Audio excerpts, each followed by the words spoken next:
Grâce à ses prothèses et à sa volonté sans borne, il était devenu l'un des athlètes les plus célèbres de la planète.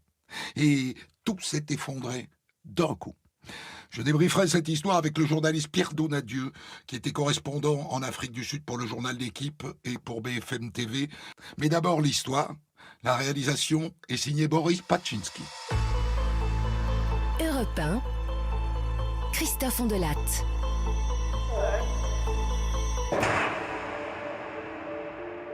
Vous voyez qui est Oscar Pistorius? Oui? Non? Alors pardon pour ceux qui savent, il faut que je fasse les présentations. Vous ne comprendrez pas cette histoire si vous ne savez pas qui il est, ce qu'il représente au moment du crime. Au début des années 2000, Pistorius est une star absolue de l'athlétisme mondial. Et pas parce que c'est le meilleur, pas parce que c'est le plus rapide, mais parce que depuis sa naissance, il n'a ni jambes, ni pieds, et que pourtant il cavale, et pas en catégorie handicapée. Il court avec ceux qui ont des jambes en or comme Usain Bolt, la vedette de l'époque.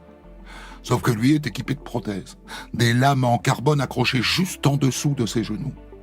Au moment où éclate cette affaire, Oscar Pistorius se classe parmi les 16 meilleurs coureurs de 400 mètres de la planète. Quelle fierté pour son pays, l'Afrique du Sud. Là-bas, à Pretoria, à Johannesburg, à Durban, au Cap, Oscar Pistorius est presque aussi adulé que Nelson Mandela.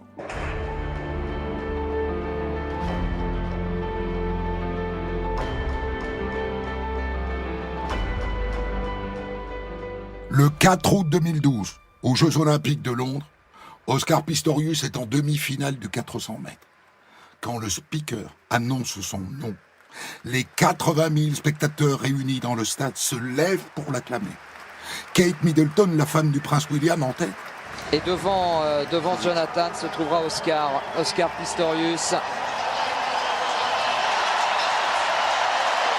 Et l'accueil du public est superbe.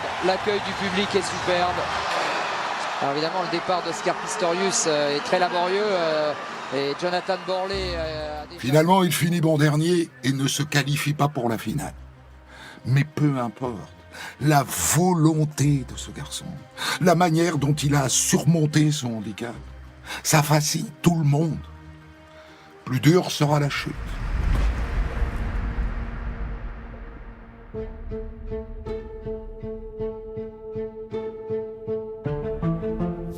Six mois plus tard, le 14 février 2013, la télé sud-africaine filme Oscar Pistorius entrant dans le bureau de la police de Pretoria.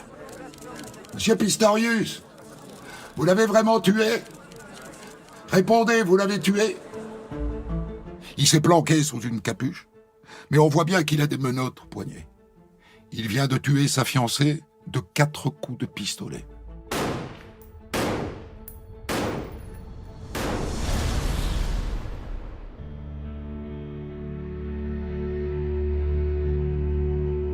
Et maintenant, visitons ensemble le décor de ce meurtre incroyable. Ici, à Pretoria, les riches habitent de grands complexes très sécurisés. Je connais l'endroit, j'y suis allé. Dans ces lotissements de luxe, les Sudaf vivent dans une parano totale. Caméras vidéo, clôture électrique de 3 mètres de haut, boutons d'alerte dans le salon et dans les chambres.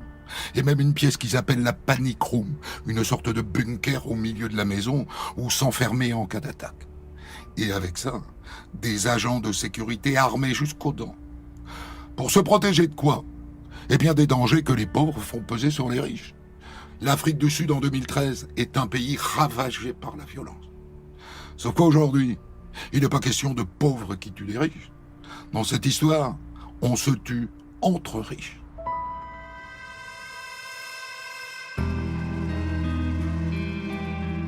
Oscar Pistorius, la star sud-africaine, habite l'un de ces lotissements, le complexe Silverwoods, piscine cristalline et gazon bien vert.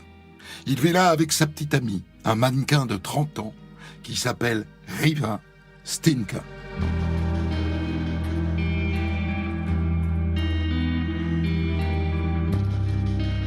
Le 13 février 2013, un peu avant 18h, Les caméras de sécurité filment Riva rentrant chez eux au volant de son Austin Mini. La vitre de sa voiture est baissée. Elle plaisante avec les gardes. Elle est resplendissante. Elle a l'air heureuse.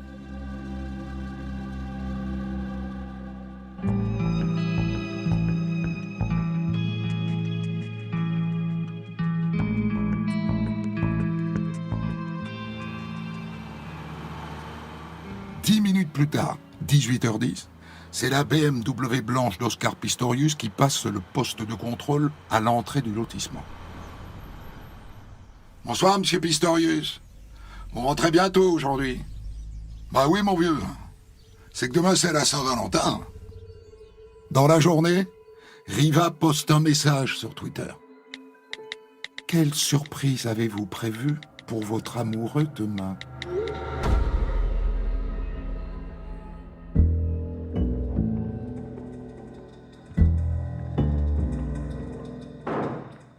En pleine nuit, vers 3 heures du matin, 4 coups de feu retentissent dans le lotissement. Ils semblent provenir de la maison de Pistorius. Alors les voisins appellent la police.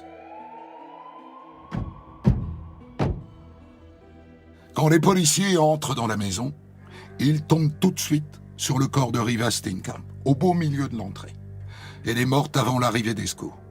Elle a une serviette sur la tête, et de son corps part une longue trace de sang qui va vers l'escalier et qui remonte jusqu'à l'étage et se termine dans la salle de bain. Et lui, il est où ? Viens, suis-moi. Oscar Pistorius est recroquevillé dans un coin de son garage. Il est assis sur un banc de musculation, la tête entre les mains, et il répète en boucle. « J'ai tué mon bébé. J'ai tué mon bébé. Dieu, je vous en supplie, sortez-moi de là. » Dieu, on va voir s'il est dispo.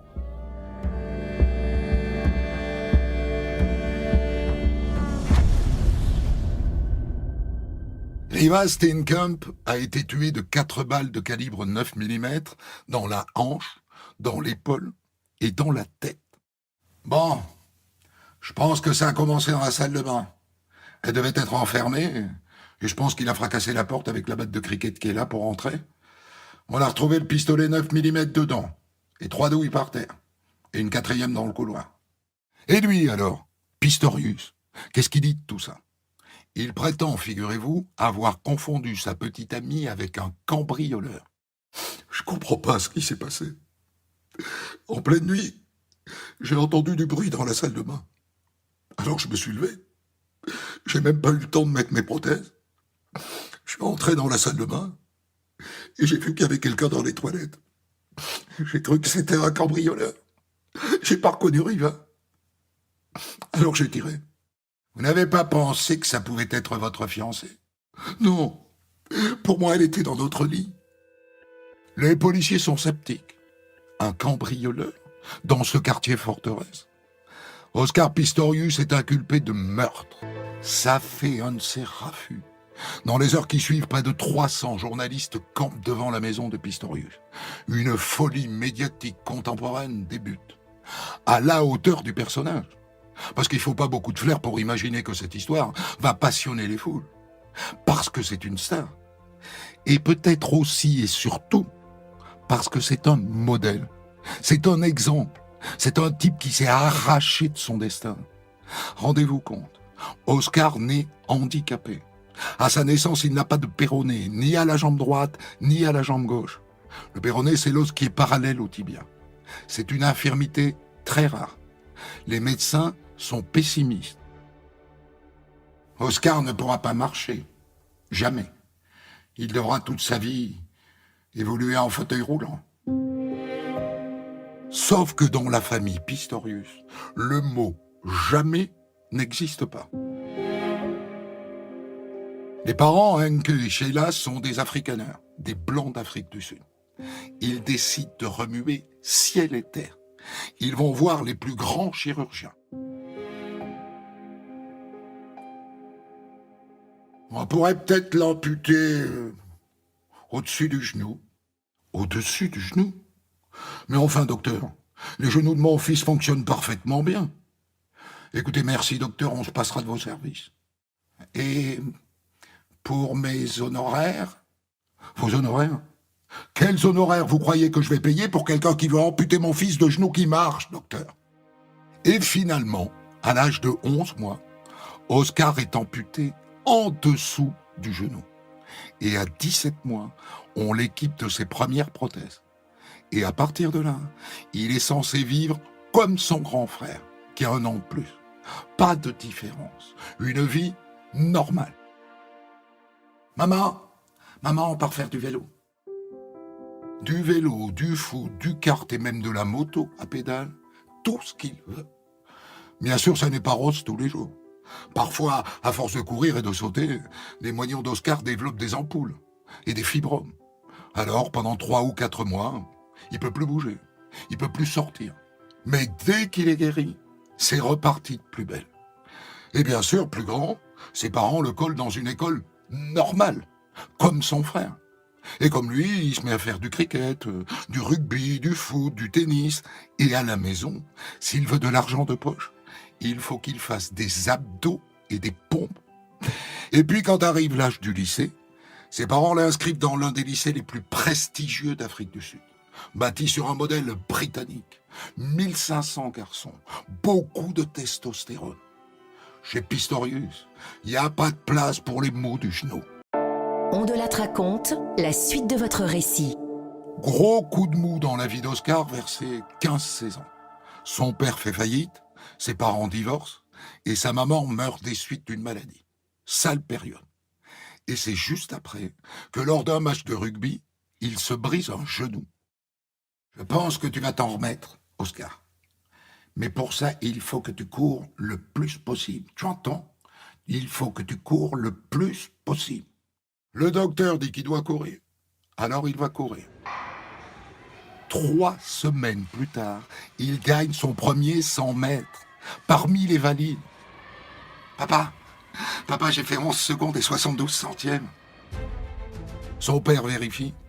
Pour un handicapé, c'est un record mondial. Et 8 mois plus tard, 8 mois, aux Jeux paralympiques d'Athènes, il décroche l'or sur 200 mètres et le bronze sur le 100 mètres. Il n'a pas 18 ans. Et à partir de là, il enchaîne les courses, les meetings, il gagne tout le temps, mais dans la catégorie paralympique. Sauf qu'on lui a tellement fourré dans la tête depuis tout petit. T'es normal, Oscar, normal, que maintenant il veut jouer dans la cour des valides. Je vais participer aux Jeux Olympiques de Pékin, mais pas les Paralympiques. Je veux les Jeux. Je veux les vrais Jeux. Pourquoi pas? Mais est-ce que ces prothèses en carbone ne lui donnent pas un avantage sur les valides? Drôle de question, hein? Son handicap est-il un avantage? La Fédé internationale d'athlée consulte un expert allemand. Sa réponse est sans équivoque. Oui, c'est incontestable. Ses lames en fibre de carbone lui procurent un avantage. Le laisser participer aux Jeux olympiques brouillerait considérablement le jeu. Ah bon? Eh ben, on va voir. Oscar saisit le tribunal arbitral du sport. Et quelques semaines avant les Jeux de Pékin, le tribunal lui donne raison. Il peut concourir avec les valides. Sauf qu'il se plante dans les qualifs. Tant pis, il n'ira pas à Pékin. Mais il ira à Londres, en 2012. Et à Londres, je vous l'ai déjà raconté, il atteint les demi-finales du 400 mètres. Mais il n'ira pas plus loin. Il a les boules, bien sûr. Mais la presse, elle, la presse s'en fiche. L'histoire est si belle. Et quel modèle! Quel modèle pour les handicapés du monde entier. Mais pas que. Quel modèle pour tous ceux qui disent « j'y arriverai pas » et à qui on dit « regarde Oscar, gamin, il y est arrivé, lui. Alors toi aussi, tu peux le faire. » Merci, monsieur Pistorius, pour cette belle leçon sur la puissance de la volonté.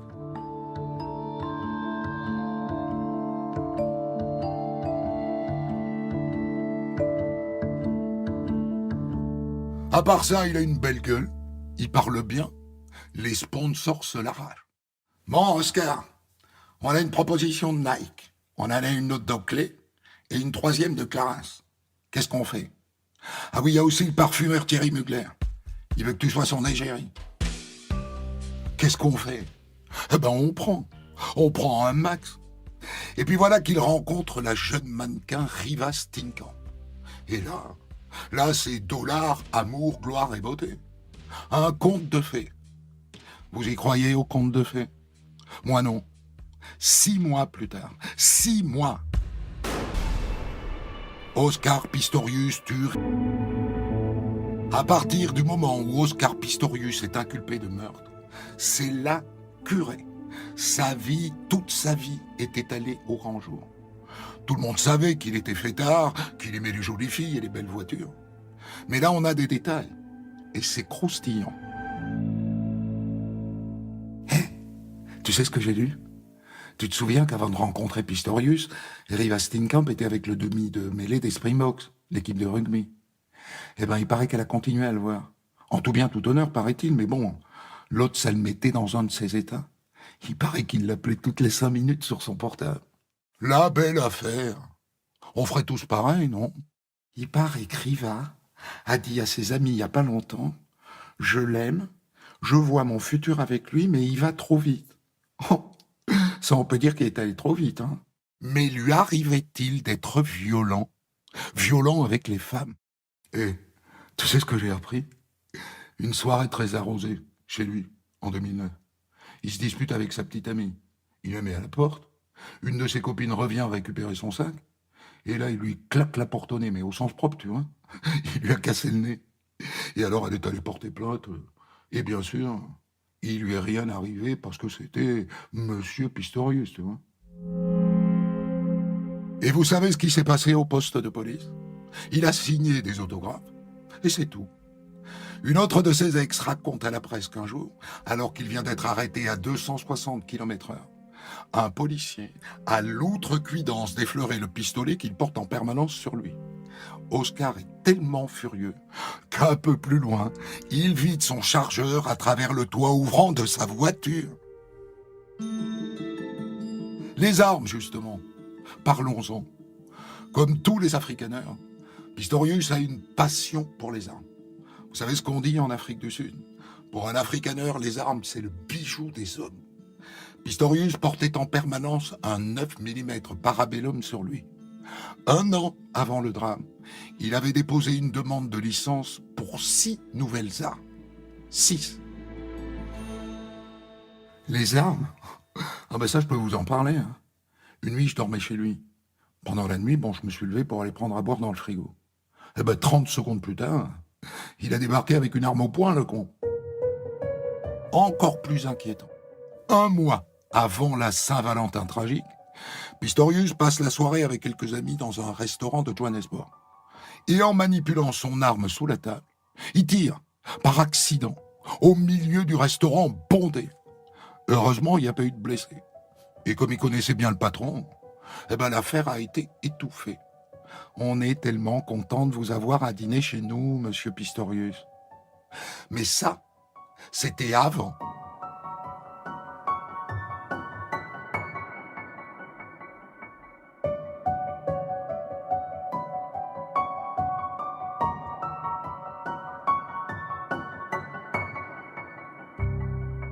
Oscar Pistorius comparé pour la première fois devant un tribunal 5 jours après le drame, le jour des obsèques de Riva, pour ce qu'on appelle une audience préliminaire.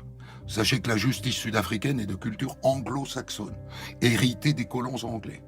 Et donc, comme les roast beef, les juges sud-africains arborent une perruque de poudrée sur la tête. L'enjeu de cette première audience est de répondre à 2 questions. La première est technique. Est-ce qu'il va en prison? Ou est-ce qu'en échange d'une forte somme d'argent, une caution, on le laisse libre jusqu'à son procès? Pour Oscar, l'enjeu n'est pas mince. Parce que je peux vous dire, pour les avoir visités, que les prisons sud-africaines, c'est pas du gâteau. La deuxième question que doit trancher le juge concerne la qualification de ce dossier. Le juge devra décider s'il s'agit d'un homicide volontaire ou si c'est un accident, un homicide involontaire comme il ne cesse de le répéter. C'est le célèbre avocat Barry Brooks qui assurera sa défense. Linda Johnson pour ACBC1. Ah oui, quand même. Il n'a pas choisi un rigolo comme avocat.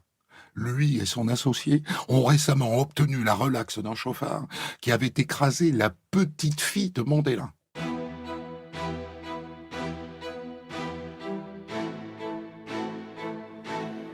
La salle est bondée.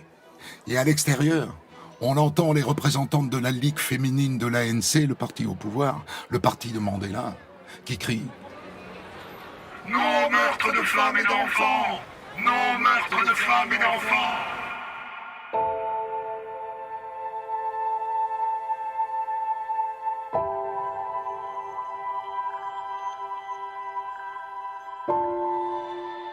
Pistorius entre dans la salle.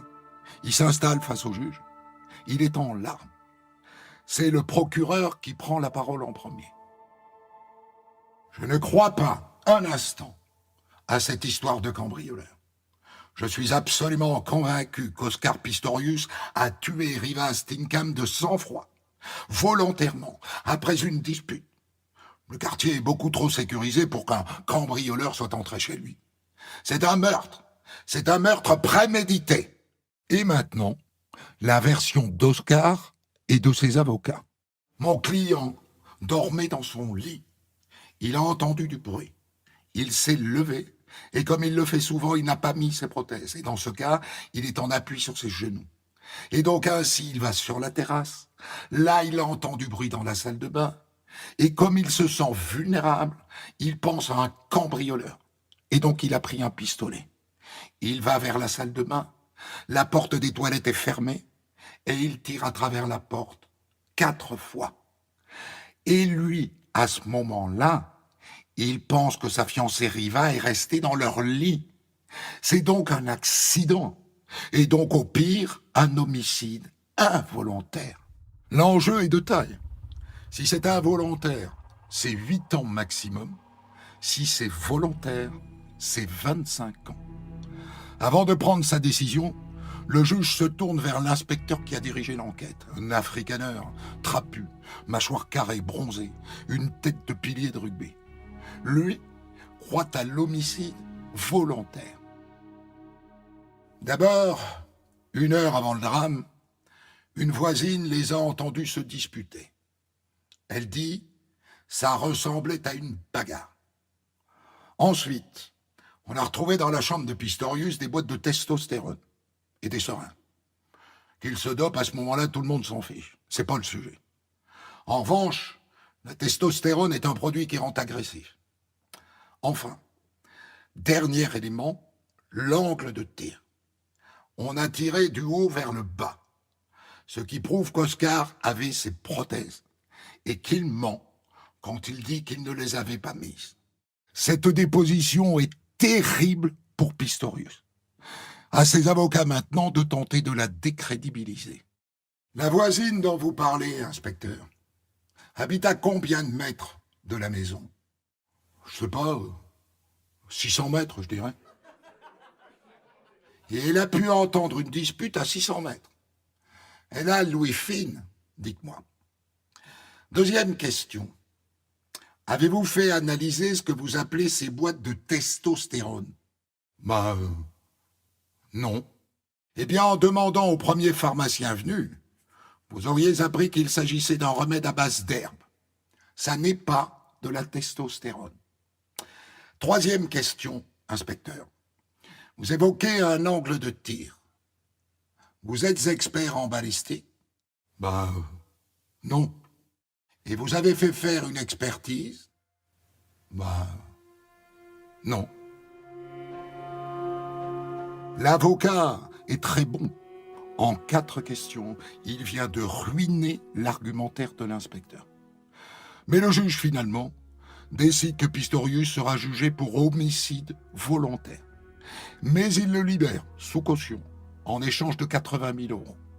Il est assigné à résidence chez son tonton, jusqu'au procès.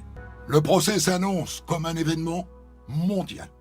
En Afrique du Sud, il sera retransmis en direct sur une chaîne de télé du câble spécialement créée pour l'occasion. Le juge sera une femme, Thokozile Masipa, 66 ans, noire, originaire de Soweto. Elle a commencé dans la vie comme femme de ménage, et puis elle est devenue journaliste spécialisée dans les violences faites aux femmes. Et aujourd'hui, elle est juge. Disons qu'a priori, elle n'est pas favorable à Pistorius. Et pourtant, quand il devra s'adresser à elle, il va devoir l'appeler « My Lady ».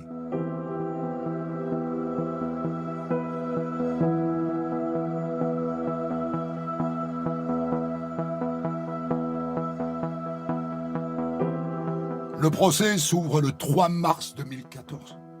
Dès le début, Oscar Pistorius, en larmes, présente ses excuses à la famille de Rivas Steenkamp. Il n'y a pas eu un moment, depuis le drame, où je n'ai cessé de penser à vous et à Riva, qui se sentait aimée, j'en suis sûr, quand elle est venue se coucher dans le lit avec moi, ce soir-là. Et depuis, chaque matin, je me réveille avec l'odeur du sang. Et après c'est moitié télé-réalité et moitié justice. Je voudrais diffuser maintenant, Monsieur Pistorius, une vidéo qui vous montre tirant sur une pastèque en riant beaucoup. Dites-moi, Monsieur Pistorius, une pastèque, est-ce que c'est comme une tête humaine? Je ne sais pas, my lady. Ce que vous dites dans la suite de la vidéo, Monsieur Pistorius, c'est que c'est plus mou qu'un cerveau.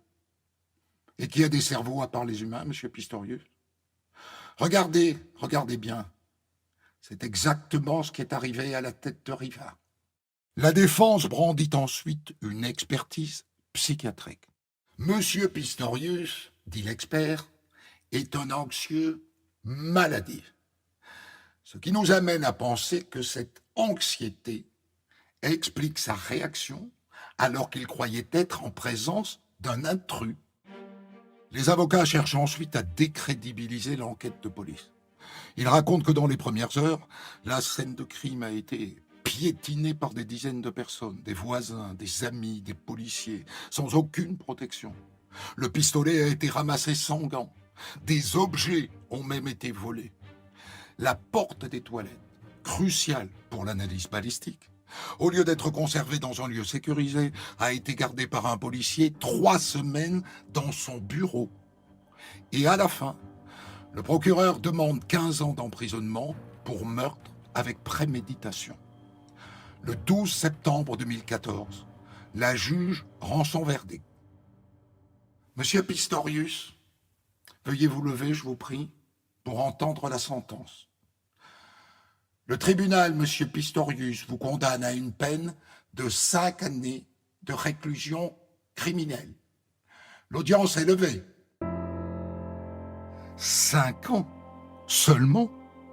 Le procureur trouve que c'est un peu léger. Alors il fait appel. Et en appel, en 2017, Pistorius est finalement plus lourdement condamné. 13 ans et 5 mois de prison, qu'il a purgé dans des conditions très améliorées, officiellement en raison de son handicap. Avec une douche dans sa cellule, en Afrique du Sud, je peux vous dire que c'est pas courant. Et même un petit carré de potager. Il est sorti de prison au mois de novembre 2023. Et on verra si sa légendaire volonté va lui permettre de rebâtir une vie. Car désormais, il n'a plus rien. Il a même vendu sa maison pour payer ses avocats. Pour commenter son histoire du jour, Christophe Ondelat reçoit un invité, acteur direct de son récit. Je vous ai raconté l'affaire Oscar Pistorius, du nom de cet athlète mondialement connu pour avoir triomphé de son handicap et qui, en 2013, en Afrique du Sud, a tué sa fiancée Riva Steenkamp de 4 coups de pistolet.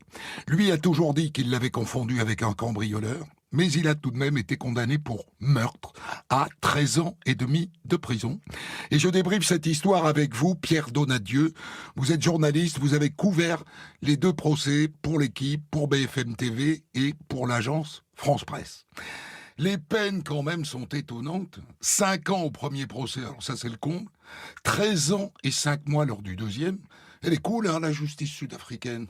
Oui, alors ça a été assez progressif, c'est-à-dire que la peine de 5 ans, elle est adaptée en fait à la qualification que retient la juge. C'est-à-dire que, vous l'avez bien raconté, la juge estime qu'il s'agit d'un homicide par négligence, c'est-à-dire un homicide involontaire, et donc les peines pour ça sont en général maximum 7 ou 8 ans. Donc on est dans la bonne peine pour ce genre de crime. C'est ça qui a beaucoup choqué en fait, évidemment la légèreté de la peine, mais parce que pour la plupart des gens, il s'agissait d'un meurtre. Il y a aucun doute dans cette histoire sur le fait que Oscar Pistorius a tué Reeva Steenkamp. Ça, personne ne le nie, lui-même ne le nie pas, il le reconnaît tout de suite. La seule question, c'est est-ce qu'il l'a tué volontairement, en sachant que c'était elle, ou est-ce qu'il l'a tué par négligence, comme il le dit lui-même. Et derrière ça, il y a en fait la question qui s'est posée et qui a été finalement tranchée par la Cour suprême, c'est que finalement, c'est un meurtre, quelle que soit sa volonté. C'est-à-dire qu'il a tiré contre cette porte avec l'intention de tuer la personne qui était derrière. Qu'il s'agisse de Reeva ou d'un cambrioleur, finalement, c'est la même chose. C'est un meurtre, parce qu'il y avait l'intention de tuer la personne derrière. Et donc, c'est pour ça que, finalement, après donc 2 appels, la Cour suprême le condamne pour meurtre à 13 ans et 5 mois, donc en fait à 15 ans, puisqu'il avait fait déjà 1 an et demi en préventive. Quand on lit le verdict, il a bénéficié de son statut de star ou pas? Je ne sais pas, il a bénéficié de son argent, c'est sûr, parce qu'il a pu embaucher, vous l'avez dit, le Bayrou, qui est un avocat franchement épatant. C'est pas le premier venu. Et pour moi, il y a un moment dans le premier procès qui est pour moi le moment décisif. C'est la plaidoirie de Bayrou. Donc à la fin, après 7 mois et demi de procès, on a eu 49 jours d'audience, donc les plaidoiries étaient très attendues. Après un réquisitoire très agressif du procureur, Bayrou va faire une plaidoirie avec une chronologie précise, avec des relevés téléphoniques à l'appui, avec une chronologie de la soirée du drame très très précise.